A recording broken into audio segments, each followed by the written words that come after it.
Yo. Welcome to the first episode of Manly Talks, I guess we're gonna call this. I still don't know, we'll figure it out. But anyways, so we're here today, just chilling in the parking. No, this is not a park. What is this? No, just under a tree. Enjoying life, you feel me? Just gonna talk about some, just about, what are we gonna talk about? Masculine shit, you feel me? Yeah, man. The purpose of this podcast is to talk about what every man experiences and what every man struggles. Yeah, pretty much. We're going to talk about our struggles, what we went through. Yeah, man. And we're going to expand on it further. So hopefully we can help you out if you have similar experiences too. Because us men, we're alone on this day and age. And now more than ever, we got to stick together as one big word, as a man, bro. Because nowadays, no one's becoming a man. Everyone's regressing from a man. Everyone's becoming and I see that something shit different from a man. Yeah, let's get personal now. Literally at work, I just got this new job, $12 an hour. Hey, you already know what it is. I used to work at Little Caesars, making $8. Hey, that's a 1.5 times increase in salary. So damn, man, you already know we're getting this bag up, man. That's making some bread, bro. Barely 4 days in, started Monday. It's already Thursday, so seems to be going pretty well. But the people there, man, are they fruity? And I don't mean it like rhetorically. I mean they are literally fruity, man. They lost that They're that masculine straight up. Energy. I see them, bro. I mean, no disrespect to them. They're pretty nice people, you know. They're still nice at heart, but you feel me? Like it's the decision, like masculinity is going down. You feel me? Like how is a man gonna like suck another man's dick? You feel me? Like how's he gonna get fucked by another man? You feel me? That's straight up. Like real talk. And yeah, we're gonna be discussing we're gonna be straight up. You feel me? We're gonna say what it is. And nowadays, we gotta talk the harsh truth. And it is proven that fucking men are not becoming men, man, anymore. Their testosterone has to play a big role in it, and it's decreasing each fucking decade. And it's just becoming a disaster for us guys, man. It's because the government. It's all in the government, man. Yeah. I mean, if you think about it, women started pushing this.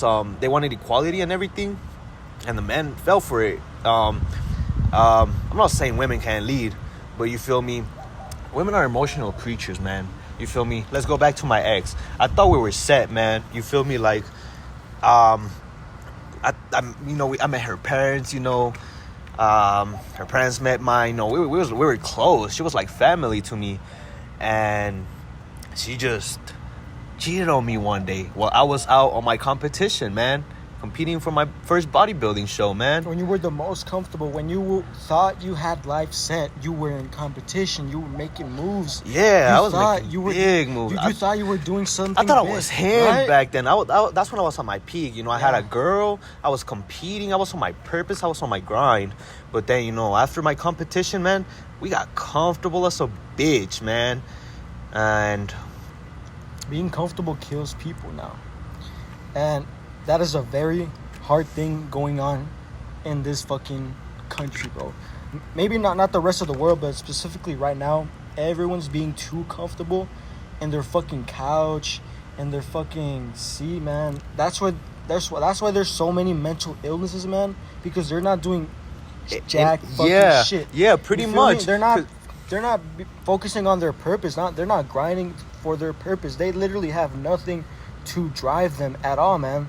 Besides that next episode on fucking Netflix, besides that next shit, you feel me? Real talk. This is why, out of all the countries, the United States has more mental illnesses. Because if we take a look at another country, let's say Asian countries. Not only that, they also try to relieve you with pills and shit. Yeah. Pills only mask the pain. They only do. They don't help you with the pain. Literally, it's all in the way you live. Do you exercise daily? Do you eat right? Are you doing healthy? Are you practicing healthy habits, or are you just being a lazy couch potato, binge watching Netflix, eating fast food every day, not even going out for a walk? You feel me? Facts. Not even that. Facts. You feel me? Yeah, this is going down. It's life's life for people is getting too comfortable. You have to get very uncomfortable to be able to live comfortably. And unless you try that yourself, unless you cannot spend more than 30 minutes exercising before not wanting to fucking quit, man, that is just becoming a problem nowadays. Because as soon as people become struggling, as soon as they find that struggle, they don't like that. They want to go back to their hole. And for some men, it all starts with the woman. Ooh. You see, once a man gets with a woman that they know they love, they cherish with all their being, their heart, and they love the woman more than they do themselves, man. Ooh, good, yes. That's when some problems may arise. Many problems arise, man, because these women, they think they have the control over you instead. And it takes the woman to open the barrier and fog that we have in our minds, clogging it up, man. Once, because I had an ex too, as we all do, hopefully. And yeah, I used to call her my best dream. She was my dream girl. Ooh, she real was, talk. I really loved her more than anything that I loved in this world, and I didn't think I would fall in love that deep. For real. And when she left me, when she broke up with me, it opened my mind and eyes and body. It opened it so far beyond what I didn't know was real, with what I didn't know what I was even doing, because back then I was not making the right choices. I was very blind, I'd say. And it had to be because of her to finally do something about it. And I used to be that same guy, 12-hour a day inside, only eating garbage for a living, not with a purpose. But I at least had a girl. I thought I was a purpose. I was making some very purposeful moves. I was going to parties. I was getting high as fuck. I was going on pills. I was doing all these things, and I thought I thought I was set. I even had a lot of friends who I thought they were friends, but they were only there for the ride. And you can only count friends in one hand. And that is something that I learned truthfully through and through. Because throughout my life, man, I thought I had friends, but I can only count a couple. That's it, man. Pass it on to you, man. Just expand on it further, man. You feel me? Like, friends. Yeah, I've never been a friend guy, to be honest. I've really considered myself a loner. Like, yes, I knew a lot of people. I know a shit ton of fucking people. It's crazy. And it just keeps expanding, man. Like, I keep meeting new people every day. You feel me? Like, it's just crazy, the amount of people I be meeting. You feel me? And, yeah, you can't befriend everyone. You feel me? So, but like back when I was like, when you were younger, of course you want to have friends. But I always felt excluded, to be honest. I remember this very vivid memory when I was in elementary. I think it was like 3rd grade, 2nd grade or something like that. It was this, I used to live in Mexico, and we would play soccer a lot during recess. And I would always want to join, but they wouldn't want to let me play. And then I remember this guy, though. I can't remember his name, but he would be like, yeah, you can play with us. Come, let's play. But then the rest of the group was like, nah, it's cool. You feel me? Like, nah. Mm-hmm. And, he was trying to also fit in. I don't blame him. So he was just like, damn, my bad, G. You feel me? But yeah, I'm not going to lie. I've always kept that in the back of my mind. And it's like, I've always pretty much relied on myself. I never really felt like I had friends. I thought I did, but I remember after breaking up with my first love, I was alone after that. I was deep and alone, just by myself. First time crying over a girl, it was crazy. This girl was head over heels for me. But then, when you prioritize the girl over your purpose, you know how it ends up. So I know what it is. I mean, of course it wasn't gonna last, but what I'm trying to get to is I was pretty much alone. And I've always believed in God. I always had God in the back of my mind. My mom always incentivized that in me when I was young.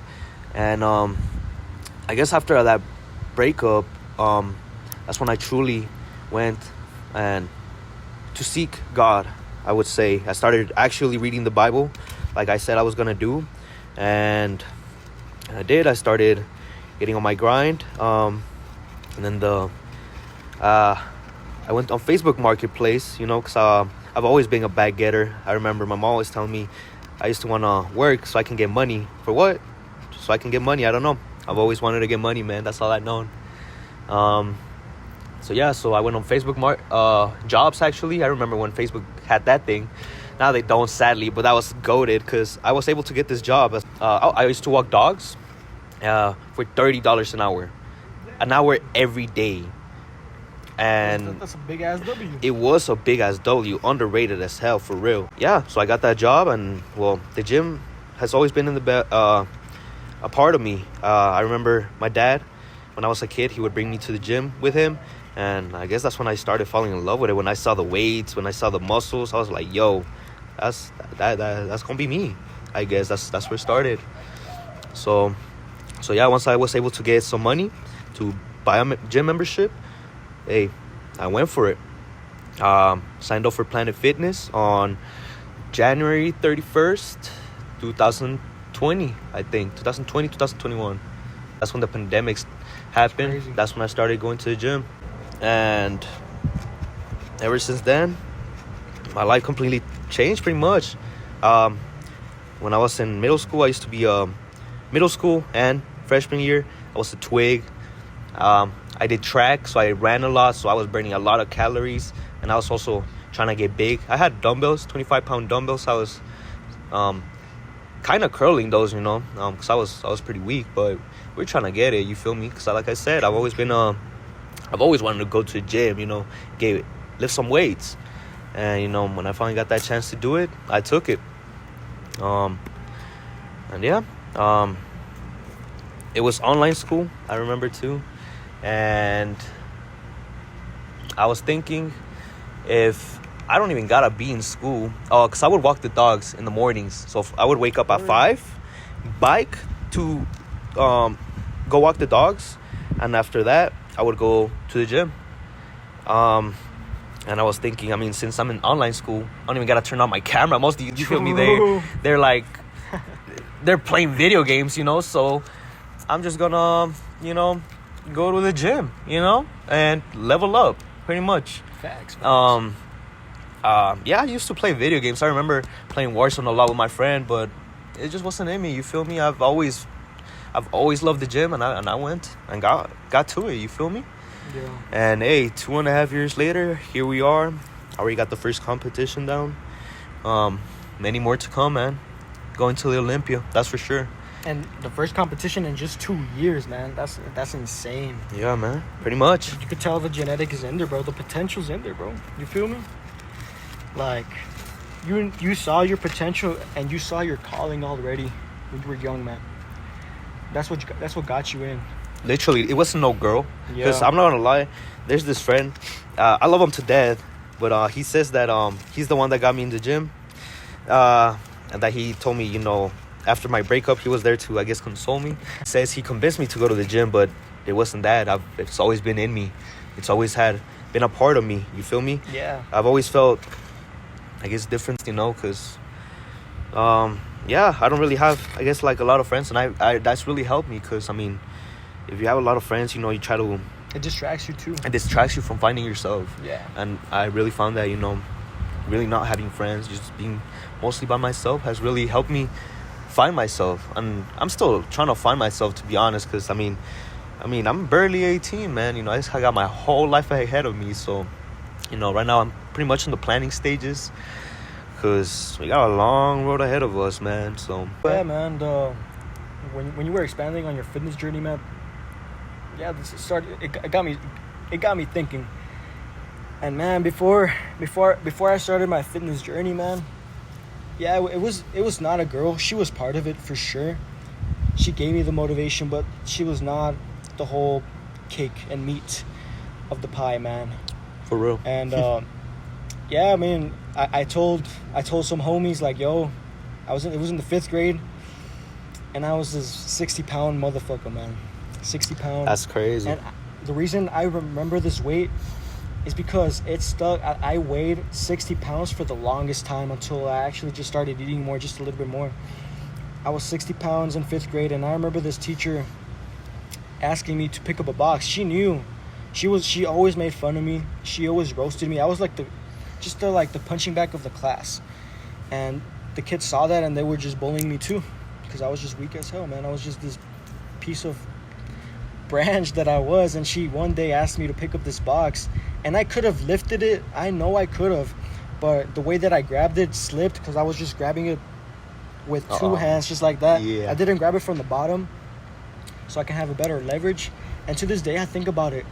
It just slipped, and I could have just re-gripped it and picked it up, but the teacher just made such a big deal about it. She screamed at me like, you're so weak. And then she called another guy like, Elio, come here and pick up this box. Arath cannot even pick it up. Nah. And as soon as I heard what the teacher said to me, she's supposed to be this role model, but she was just this witch, and I hated her ever since because of it. And yeah, this guy went ahead and picked up the box. He acted all smug about it, and that was the day, like, I need to get stronger. 6th grade came up. Middle school I joined basketball. I was trash at basketball, man. I was bad at my grades. I was bad at everything, man. I was having some game at 6th grade, but just because all the kids were just trying out relationships, because it's a new thing to them, like, oh, that is true. I'm gonna try. Like, everyone was dating each other, but like, I wouldn't call that game, because it was just experimenting. And man, I was still this twig. 7th grade came up. I joined track too. I did the 100 meter. Yeah. I was always a pretty naturally fast kid. I did 13 seconds when I was in 7th grade for the 100 meter, which is pretty considered good during that time. Mm-hmm. But then I kept up track 8th grade, 9th grade, but it was just not something that I really liked. I hated cardio, man. I'm not gonna lie, I can relate to that. I relate to that, because I didn't do short distance. I used to be long distance. That's why I hate cardio with all my heart now, bro. Man, bro, I hated long distance because of the cardio. I just want to get it over with one fast, boom, that's it. I want to do any extra cardio, run 200 meters extra, 400 meters extra. Nah, man. Yeah. Just 100 meter. I'm fast, straight to the point, boom. I don't want to do no cardio. I wasn't into that cross country anything, man. But then freshman year came up. I wasn't getting any faster, and there was a sergeant that was teaching us track, and it was not my calling. I knew I wanted to become this fit guy, but like, track was just not it. I was naturally fast, but I knew I just didn't like it. When we went to the weight room, that's when I started to enjoy it. I was like, wow, like, I'm picking some weight. I'm picking some heavy weight. And because I had track as a class, and I could not stop looking forward to weight room, to weight day, because we only had like 1 or 2 weight sessions per week. Mm-hmm. And every time we went outside in that track field, I always remember being pessimistic, because I did not want to run doing these drills to get faster. Nah, man. I'm trying to get stronger. And when I was in that weight room, because we had this football professional, it costed like $500K. It wasn't Horizon High School. It was a brand new weight room. And this weight room was really nice, man. When I was picking up those dumbbells, when I was benching for the first time, when I deadlifted for the first time in my freshman year, man. Oh, that's crazy. It felt so enjoyable, man. I felt like I was becoming a new person. I was like, wow, I'm actually getting stronger, man. I'm picking up some weight. This is what I wanted to do, not run. 9th grade passed, man. 10th grade, I always had some arms, but I always thought I was the big shit. Because I thought I had some, like, a little bit of bicep than the others. Nah, low key, I'm on that, because I used to do my curls and shit. I thought I was, because I used to work out at home. Like, I used to do my own body weight exercises for the whole month. I used to do all these routines in like the comfort of my own house, but I was still working out. And I felt the shit. I felt like I was the shit. But now that I see back, I was not. I was still skinny. And 10th grade it was just like a filler year. It was just a year that I joined robotics. I stopped with any fitness. I stopped it completely. And 11th grade came up. I started making a couple friends, quote unquote, because they were just there for the ride until I get my high school, man. 11th grade was a filler year too, man. Senior year came up, and I decided that year I was going to make so many friends. The first day of school, I remember it to this day, I said to myself, okay, I know I'm introverted as hell. I know I'm this person, but I gotta stop it and actually talk to some people. And I actually did. I removed my fear of social anxiety completely, and I started talking to some people, and I made some really fun friends. I made so many friends. But that's where the problem started, because those friends got me into drugs. And that was the year where I started doing heavy drugs, man. And I made this friend. She was a girl, and she and I were like party buddies. We used to go to parties, local shows, where like bands were playing, and yeah, man, we were just party buddies. We would just go there, have a good time, and just me and her. And this one night, called emo night, was where I met my ex, man. And when I tell you, when you see something so beautiful out of waves of girls, bro. Don't get me started on that one. It feels different, man, because she felt different from the rest. She felt so disconnected from all these girls. Oh, man. She was something else, and I thought about it like that back then. And that's when the rabbit hole gets in. I started doing heavier drugs just to feel something. I wanted to get as fucked up as much as I could. Yep. I was working out here and there, not consistently anymore. I was... Oh, this is my phone. What the Oh, hell? what? Oh, it's Fonz. Anyways, let's continue.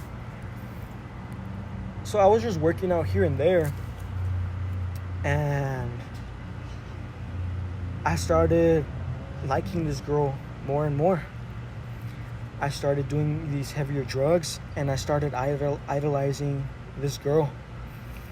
I started loving her now, and I started loving her more than myself. But the thing is, when you do all these drugs and love, they don't combine. It's just like mixing oil with water. And when you're with drugs, you cannot tell your wrongs from your rights. And that's the thing that got me the most too, because I was hurting my girlfriend too, because she did not want me to continue doing these drugs. And I told her I was going to stop. I will stop, and I will stop. But I never did. And I continued using them behind her back, and I told her I was clean, I'm doing good, I'm doing fine. And she knew I was not fine. And she even told me, you cannot lie to me. Every single lie you keep right now, I will eventually find out. And those words couldn't be any truer, unfortunately. And there was this one day where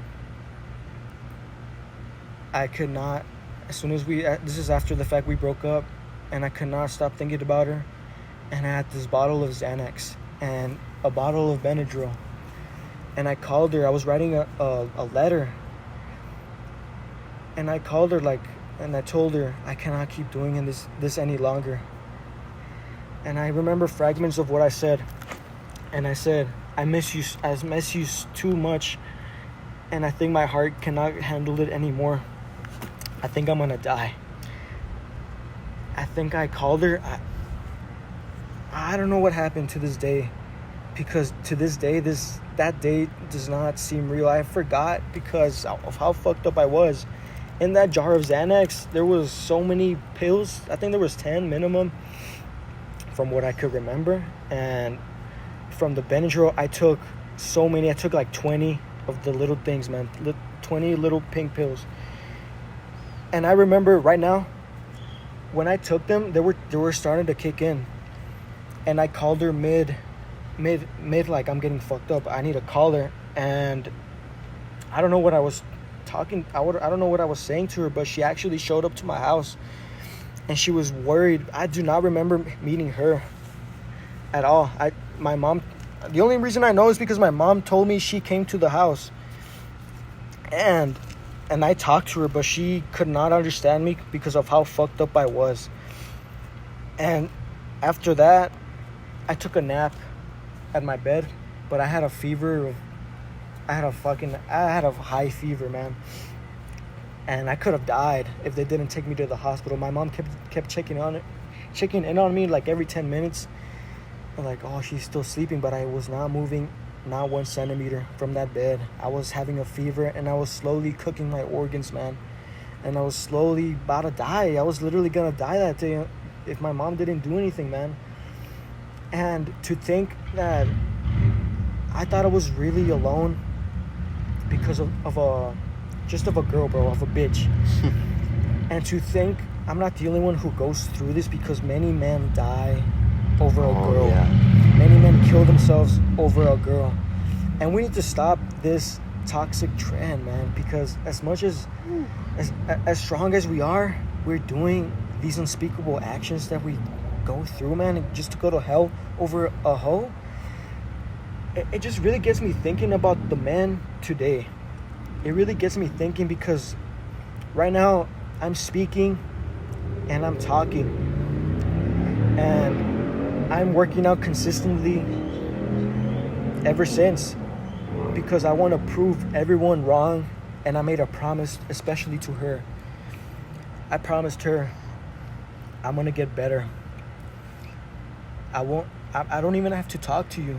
I'm just gonna have to show through my actions. Yeah, you're gonna shine so bright that she's not even gonna be able to. I'm gonna shine so bright she won't be able to look away. Exactly. Even if she closes her eyes, she's still gonna see the glow. Exactly. That's how bright we're gonna shine. And my man. word is gonna be true. My word is gonna be factual and point, man. We're gonna show them all, man. We are. We will. You see? Oh yeah, that was really good, Arath. That was really good. Very powerful words, man. You know. Powerful indeed, man. Hey. We gotta show these men that coming from nothing, creating something is extremely difficult, because you have nothing at all, man. Yeah. But if you really want it, if you really desire it, you will not let nothing stop you. Exactly. If you want it as bad as you want to breathe, then you'll get it. You'll get it. If you want it as bad as you want to live. Because, Exactly. you know, most people don't want to die. Most people are scared. Because right now, when you're young, you don't think about death. But, hey, once we're on that deathbed, once we're about to depart from this world, hey, most people don't think about that. Because, hey, you die once. You live every day. So. Exactly. Yeah, that's a good-ass quote. That's a good-ass quote, low-key. You feel me? But, hey, that's a good-ass quote. Damn. You die once, but you live every day, so... Damn, you feel me? Come on now, man. You feel me? You know, That so man. live. You feel me? Because most people are not living nowadays. You feel me? They're drifters. That's what they are. You feel Exactly. me? Playing video games. You know, binge watching Netflix shows. You know, why spend money on a virtual character when you, the main character, you feel me, is like more important? You know, like why you spending money on something that's gonna vanish one day too? You feel me? Like, you're not gonna have that Xbox for it. You're not gonna have time to play that Xbox when you're like about to die. You know, that's not gonna be you. So focus on you. Work on you. Who do you want to be? Who do you want to become? Who do you want to be known as? You know? Yeah, guys. So this was the first podcast. Hope you guys enjoyed. Give us any suggestions, anything you guys want us to talk about. If you want us to expand on anything, any topics, let us know. But yeah, guys. Thank you, Arath, for sharing that. Very powerful. Man. And yeah, guys. All right, man. Well, that was the first episode, man. That was a very good episode, and yeah, like Bucio said, man, just keep those things in mind, man. Keep the words that we said in mind, and we'll just see you next time, man. You see me? Yeah, we'll see you next time, man. Well, take it easy. Catch you on the next one. Peace. Yeah, man.